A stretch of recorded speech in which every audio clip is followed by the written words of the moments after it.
నమస్కారం ఘంటారావానికి స్వాగతం. ముందుగా ప్రధానాంశాలు.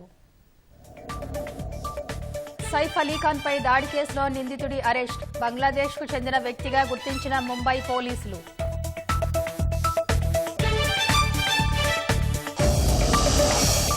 అర్హులైన ప్రతి ఒక్కరికి రేషన్ కార్డులు జారీ చేస్తామన్న సర్కార్.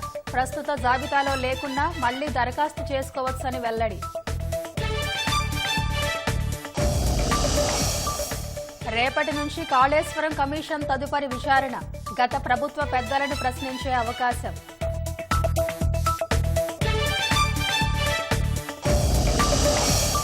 ఫార్ములా ఈ కేసులో ఏస్ నెక్స్ట్ జెన్ డైరెక్టర్పై ఏసీబీ ప్రశ్నల వర్షం.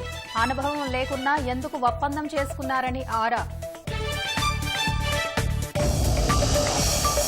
గాజాలో నేటి నుంచి అమల్లోకి కాల్పుల విరమణ. 33 మంది బందీలను విడుదల చేయనున్న హమాస్.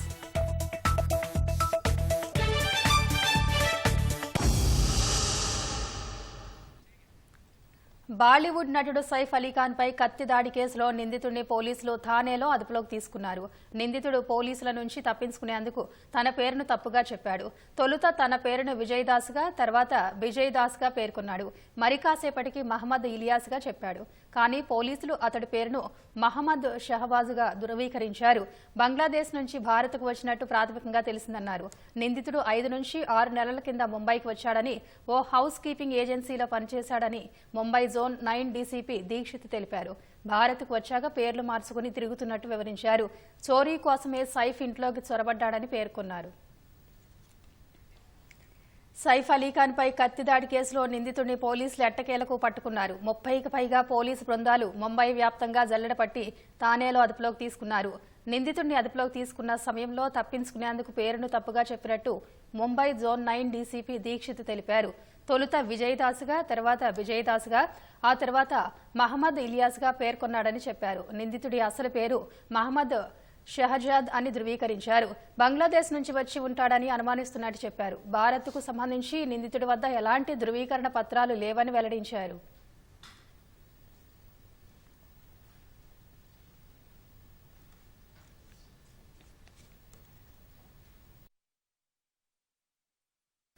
బాంద్రాలోని సద్గురు సెరైన్ అపార్ట్మెంట్ 12వ అంతస్తులో ఉంటున్న సైఫ్ అలీ ఖాన్ ఇంట్లోకి గురువారం తెల్లవారుజామున నిందితుడు ప్రవేశించాడు.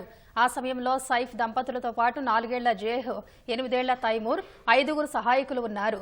తొలుత జేహ్ గదిలోకి వెళ్లిన నిందితుడు అక్కడే ఉన్న జేహ్ నాని ఎలియామాను ₹1,00,00,000 డిమాండ్ చేశాడు. ఆమె ప్రతిఘటించడంతో హెక్సా బ్లేడ్తో దాడి చేశాడు. శబ్దాలు విని వెంటనే జేహ్ గది వద్దకు వచ్చిన సైఫ్ పై దుండగుడు కత్తి, హెక్సా బ్లేడ్తో దాడి చేశాడు. ఆయనకు 6 చోట్ల గాయాలయ్యాయి. తీవ్రంగా గాయపడిన సైఫ్ను లీలావతి ఆసుపత్రికి తరలించారు. నిందితుడికి సంబంధించిన సీసీటీవీ ఫుటేజ్ని విడుదల చేసిన పోలీసులు అతడి కోసం తీవ్రంగా గాలించి పట్టుకున్నారు.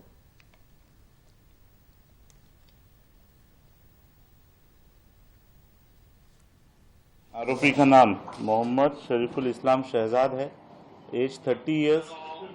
अभी तक की इन्वेस्टिगेशन में ये समझ में आया है कि ये आरोपी चोरी के इरादे से उस घर में उसने एंटर किया था और उस समय पर ये इंसिडेंस हुआ था।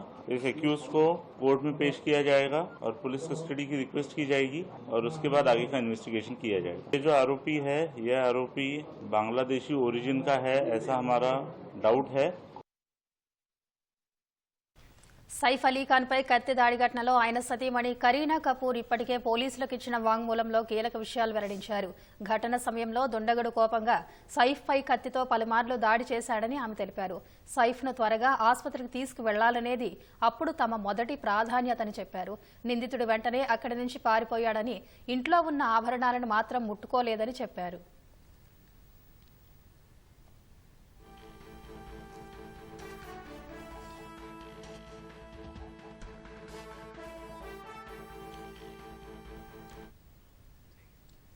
శీతాకాలం అంటే మంచు కురవడం మామూలే.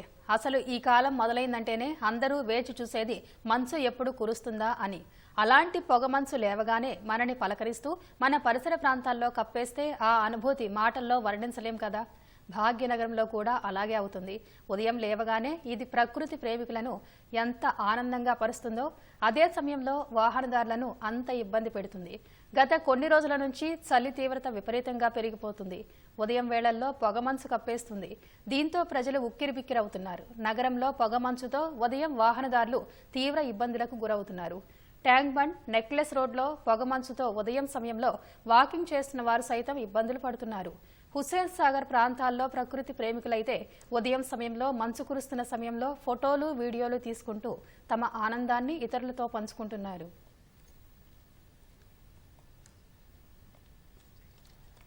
అర్హులైన ప్రతి ఒక్కరికి రేషన్ కార్డు జారీ చేస్తామని ప్రభుత్వం స్పష్టం చేసింది. రేషన్ కార్డుల జారీ, ఇందిరమ్మ ఇళ్ల పథకం, లబ్ధిదారుల ఎంపిక నిరంతర ప్రక్రియ అని మంత్రులు తెలిపారు. ఈ విషయంలో ఎవరూ ఆందోళన చెందాల్సిన అవసరం లేదని భరోసా ఇచ్చారు. ఇందిరమ్మ ఇళ్లు, రేషన్ కార్డులు, రైతు భరోసా, ఇందిరమ్మ ఆత్మీయ భరోసాతో పాటు గ్రామ సభల నిర్వహణపై మంత్రులు పొంగులేటి శ్రీనివాసరెడ్డి, తుమ్మల నాగేశ్వరరావు, ఉత్తమ్ కుమార్ రెడ్డి వీడియో కాన్ఫరెన్స్ నిర్వహించారు. ఈ నెల 26 నుంచి 4 సంక్షేమ పథకాలకు శ్రీకారం చుట్టనున్నట్టు చెప్పారు. ఈ నెల 21 నుంచి 24వ తేదీ వరకు నిర్వహించే గ్రామ సభల్లో కొత్తగా దరఖాస్తులు స్వీకరించడం సహా ప్రజాపాలనలో వచ్చిన వాటిని పరిశీలించాలని కలెక్టర్లను ఆదేశించారు. ప్రస్తుతం ప్రచారంలో ఉన్న రేషన్ కార్డు లబ్ధిదారుల జాబితా కులగణన సర్వే ఆధారంగా తయారు చేసిందని, అది ఫైనల్ కాదని మంత్రులు స్పష్టం చేశారు. కాళేశ్వరం కమిషన్ విచారణ ఈ దఫాలో పూర్తయ్యే అవకాశాలు స్పష్టంగా కనిపిస్తున్నాయి. కోల్కతా నుంచి ఇవాళ హైదరాబాద్ రానున్న జస్టిస్ పీసీ ఘోష్ రేపటి నుంచి విచారణ తదుపరి ప్రక్రియను కొనసాగించనున్నారు. మిగిలిన అధికారులు ఇతరులతో పాటు అప్పటి ప్రభుత్వ పెద్దల విచారణను పూర్తి చేయనున్నట్టు సమాచారం. మేడిగడ్డ, అన్నారం, సుందిళ్ల ఆనకట్టలకు సంబంధించిన అంశాలపై నివేదిక రూపకల్పనపై కూడా కమిషన్ ఇప్పటికే దృష్టి సారించినట్టు తెలుస్తోంది. కాళేశ్వరం ప్రాజెక్టులో భాగంగా నిర్మించిన మేడిగడ్డ, అన్నారం, సుందిళ్ల ఆనకట్టలకు సంబంధించిన అంశాలపై జస్టిస్ పీసీ ఘోష్ కమిషన్ విచారణ తుది దశకు చేరుకుంది. ఇంజనీర్లు, అధికారులతో పాటు ఇతరుల విచారణ, క్రాస్ ఎగ్జామినేషన్ తుది దశకు చేరుకుంది. ఆర్థిక శాఖ ప్రత్యేక ప్రధాన కార్యదర్శి రామకృష్ణారావు విచారణ మిగిలి ఉంది. ఆనకట్టల నిర్మాణ పనులు చేసిన సంస్థల ప్రతినిధులను కూడా విచారణ చేసే అవకాశం ఉంది. వీరితో పాటు అవసరమైతే ఇతరులను కూడా క్రాస్ ఎగ్జామినేషన్ చేయనున్నారు. చివరగా అప్పటి ప్రభుత్వ పెద్దలను కూడా కమిషన్ విచారణ చేయనుంది. అప్పటి ముఖ్యమంత్రి కేసీఆర్ తో పాటు నీటిపారుదల, ఆర్థిక శాఖ మంత్రులుగా పనిచేసిన హరీష్ రావు, ఈటెల రాజేందర్ను కూడా జస్టిస్ పీసీ ఘోష్ విచారణకు పిలుస్తారని అంటున్నారు. కోల్కతా నుంచి ఇవాళ హైదరాబాద్ రానున్న జస్టిస్ పీసీ ఘోష్ రేపటి నుంచి విచారణ తదుపరి ప్రక్రియను కొనసాగించనున్నారు. ఆనకట్టల నిర్మాణానికి సంబంధించిన సాంకేతిక అంశాలతో పాటు ఆర్థిక అంశాలు, విధానపర నిర్ణయాలపై కమిషన్ విచారణ కొనసాగిస్తోంది. అధికారులు, ఇంజనీర్లు, ఇతరుల నుంచి అఫిడవిట్లు తీసుకుని వాటి ఆధారంగా క్రాస్ ఎగ్జామినేషన్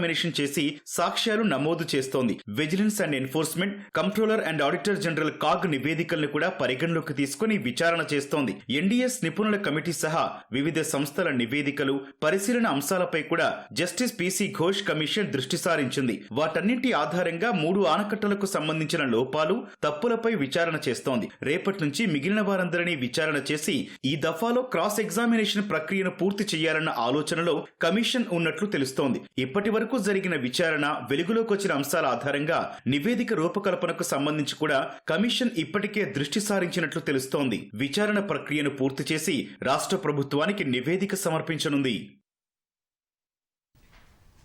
ఫార్ములా ఈ కార్ రేస్ కేసులో తొలి ప్రమోటర్గా ఉన్న ఏస్ నెక్స్ట్ జెన్ ప్రతినిధులను ఏసీబీ అధికారులు ప్రశ్నించారు. ప్రమోటర్గా వైదొలగడం, అనుభవం లేకుండా ఒప్పందానికి గల కారణాలపై సంస్థ డైరెక్టర్ను విచారించింది.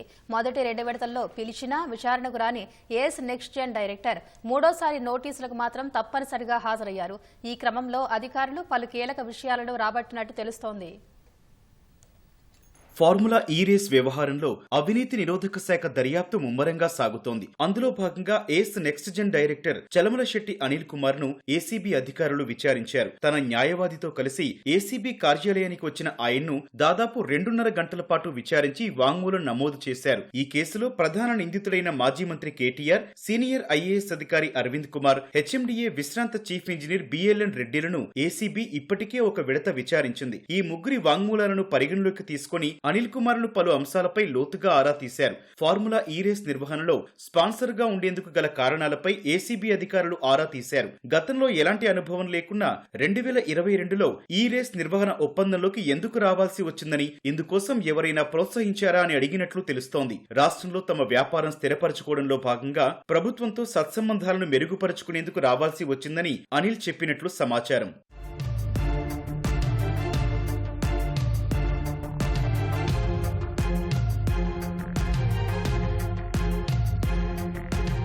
9వ సీజన్ పూర్తి కాగానే అర్ధాంతరంగా తప్పుకోవడానికి కారణమేంటని ప్రశ్నించగా ప్రభుత్వం నుంచి సరైన సహకారం లభించలేదని వివరించినట్లు తెలుస్తోంది. 9వ సీజన్ నిర్వహణ ఒప్పందం ప్రకారం చెల్లించాల్సిన సొమ్ములో 30% మాత్రమే చెల్లించి మిగిలింది చెల్లించకపోవడం వెనుక ఉద్దేశమేంటని ఏసీబీ ప్రశ్నించగా ఆ సీజన్లో తాము భారీగా నష్టాలను చవిచూడాల్సి వచ్చిందని అనిల్ దర్యాప్తు బృందానికి చెప్పినట్లు సమాచారం. అలాగే బీఆర్ఎస్ కు 41 కోట్ల రూపాయల ఎలక్టోరల్ బాండ్లను గ్రీన్కో సంస్థ ఎందుకు సమకూర్చాల్సి వచ్చిందని దర్యాప్తు అధికారులు లోతుగా ఆరా తీసి వాంగ్మూలం నమోదు చేసినట్లు తెలుస్తోంది. అవసరమైతే మరోసారి విచారణకు రావాల్సి ఉంటుందని ఏసీబీ అధికారులు అనిల్ కుమార్ కు సూచించారు.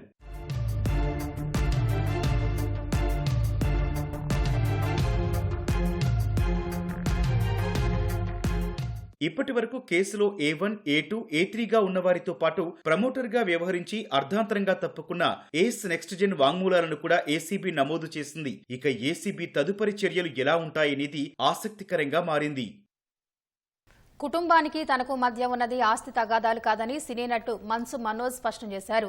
రంగారెడ్డి జిల్లా ఇబ్రహీంపట్నం మండలం కొంగర కలాన్లో జిల్లా సమీకృత కార్యాలయానికి సినీ నటు మన్సు మనోజ్ వెళ్లారు.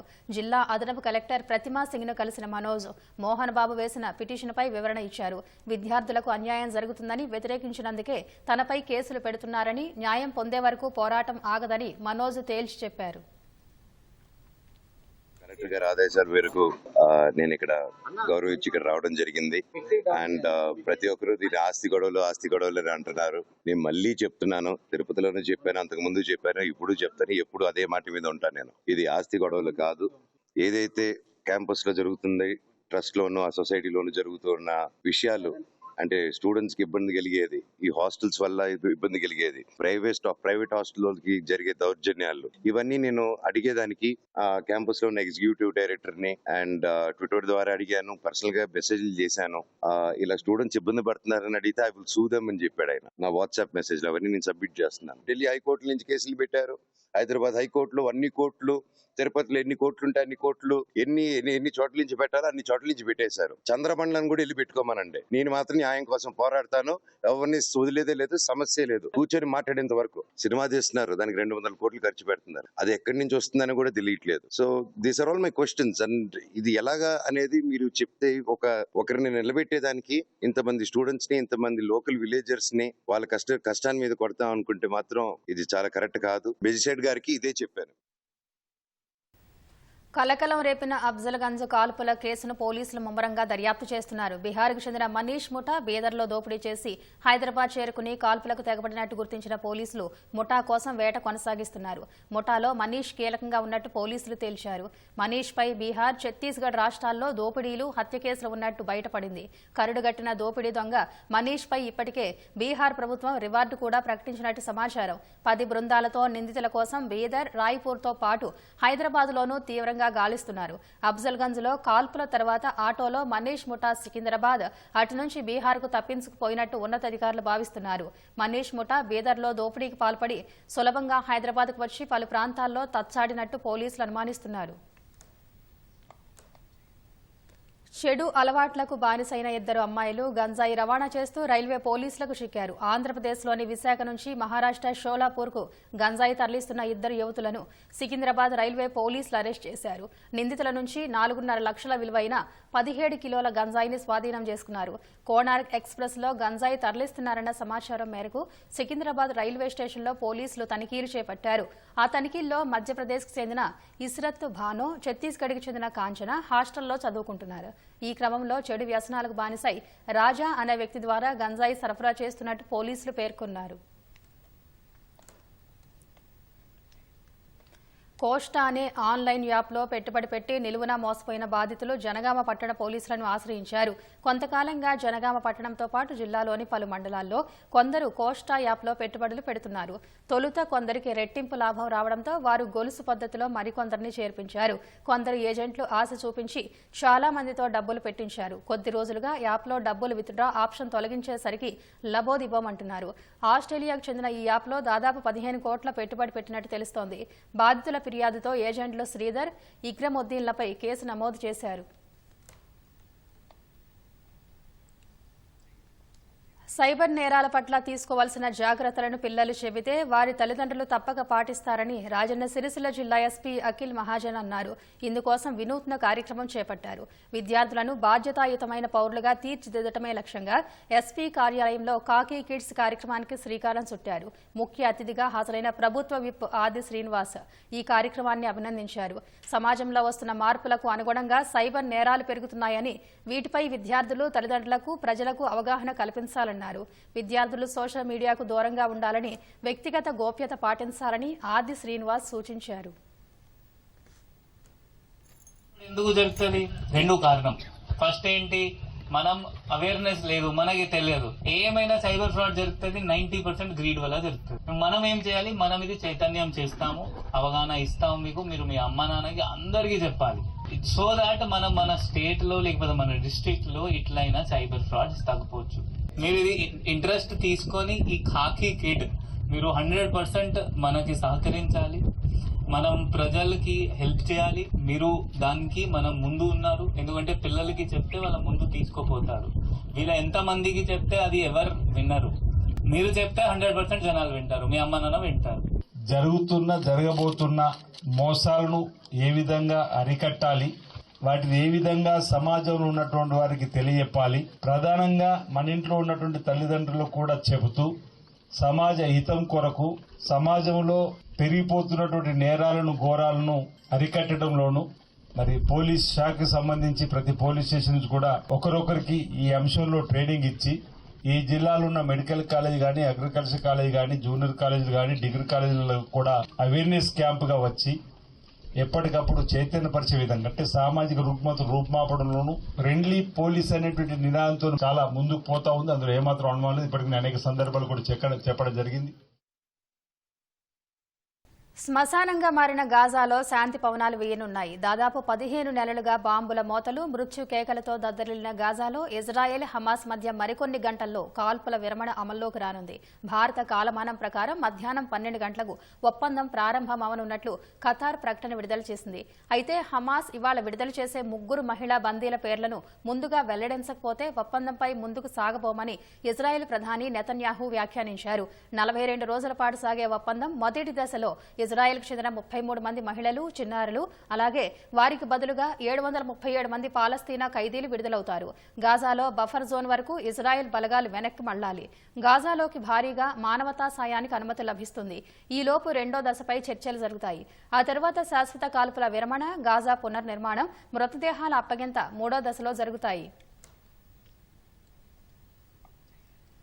అమెరికా అధ్యక్షుని ప్రమాణ స్వీకారం వాషింగ్టన్లోని క్యాపిటల్ భవన ప్రాంగణంలో జరగడం ఆనవాయితీ. అయితే 40 ఏళ్ల తరువాత తొలిసారి అగ్రరాజ్య అధ్యక్షుని ప్రమాణ స్వీకార వేదిక మారింది.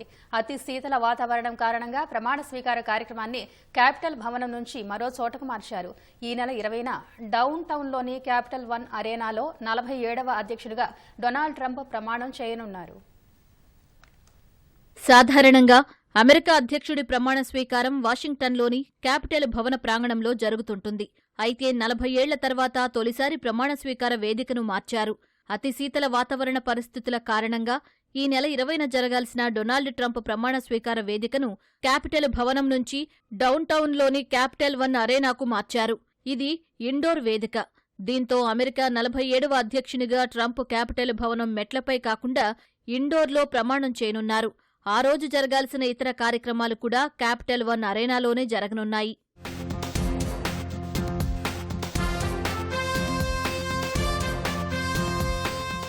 బాస్కెట్బాల్ వంటి క్రీడలను నిర్వహించే క్యాపిటల్ వన్ అరేనా పూర్తి సామర్థ్యం 20,000. వాతావరణం అనుకూలంగా లేకపోవడంతో ప్రమాణ స్వీకార వేదికను మార్చాలని కోరినట్లు డొనాల్డ్ ట్రంప్ తెలిపారు. ప్రజలు ఇబ్బంది పడటం తనకిష్టం లేదని చెప్పారు. ప్రమాణ స్వీకార కార్యక్రమాన్ని ప్రత్యక్షంగా వీక్షించాలనుకుంటే క్యాపిటల్ వన్ అరేనాకు రావచ్చని డొనాల్డ్ ట్రంప్ ఈ నెల 17న సామాజిక మాధ్యమాల్లో పోస్ట్ చేశారు. గతంలో కూడా ప్రమాణ స్వీకార వేదికను క్యాపిటల్ భవనం నుంచి మరో చోటుకు మార్చారు. 1985లో మాజీ అధ్యక్షుడు డొనాల్డ్ రీగన్ క్యాపిటల్ భవనం మెట్లపై కాకుండా ఇండోర్ వేదికలో ప్రమాణం చేశారు. సంప్రదాయంగా నిర్వహించే పరేడ్ను రద్దు చేశారు. ఆ సమయంలో ఉష్ణోగ్రతలు -10 నుంచి 20 మధ్య నమోదయ్యాయి. డొనాల్డ్ ట్రంప్ లాగే రొనాల్డ్ రీగన్ కూడా రిపబ్లికన్ నేతే కావడం విశేషం. ఈ నెల 20న ఉష్ణోగ్రతలు -11 నుంచి 5గా నమోదయ్యే అవకాశం ఉందని అమెరికా వాతావరణ విభాగం అంచనా వేసింది. ప్రమాణ స్వీకారం సందర్భంగా Donald Trump capital one arena సమీపంలో తన మద్దతుదారులతో కలిసి విజయోత్సవ ర్యాలీని నిర్వహించనున్నారు.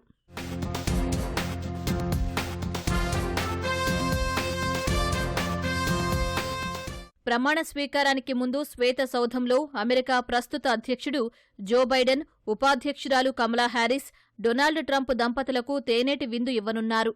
అనంతరం ట్రంప్ ఉపాధ్యక్షునిగా గెలిచిన జేడీ వాన్స్లు క్యాపిటల్ భవనానికి వెళ్లనున్నారు.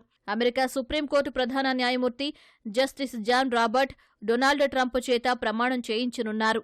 అనంతరం ట్రంప్ వచ్చే 4 ఏళ్లలో చేపట్టబోయే పనుల గురించి వివరిస్తారు. ఈ కార్యక్రమానికి ప్రపంచ కుబేరుడు, టెస్లా అధినేత Elon Musk, meta CEO mark Zuckerberg, Amazon executive chairman, CEO Jeff Bezos హాజరు కానున్నారు. భారత్ తరపున విదేశాంగ మంత్రి జైశంకర్ హాజరు కానున్నారు. పలు దేశాల అధ్యక్షులు, ప్రధానమంత్రులు కూడా డొనాల్డ్ ట్రంప్ ప్రమాణ స్వీకార కార్యక్రమంలో పాల్గొననున్నారు.